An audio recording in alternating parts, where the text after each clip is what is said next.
चिंचवड महापालिकेतल्या बाळासाहेब ठाकरे आणि स्वातंत्र्यवीर सावरकर यांच्या तैलचित्र अनावरण कार्यक्रमानिमित्त सेना भाजपत सुरू झालेला वाद आज अनावरण सोहळ्याच्या वेळी दिसून आला।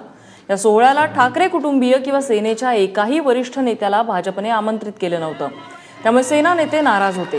त्यातच कार्यक्रमाच्या मंचावर खासदार श्रीरंग बारणे, आमदार गौतम चाबुकस्वार यांच्या खुर्च्या हलवण्यात आल्या। तसंच खासदार बारणेंना बोलण्याची संधी न देताच माईक थेट पालकमंत्री बापटांकडे देण्यात आला। त्यामुळे संतापलेल्या बारणेंनी बापटांना थांबवून स्वतः माईक हातात घेतला।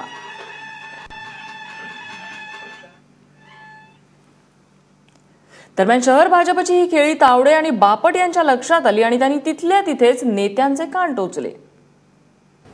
हे दोन्ही तैलचित्र लावताना या सभागृहाच्या सदस्यांना आनंद तर नक्की झाला असेल, पण आपल्या प्रत्येक शब्दावर या दोघांचं लक्ष राहणार आहे हे सुद्धा लक्षात ठेवलं पाहिजे।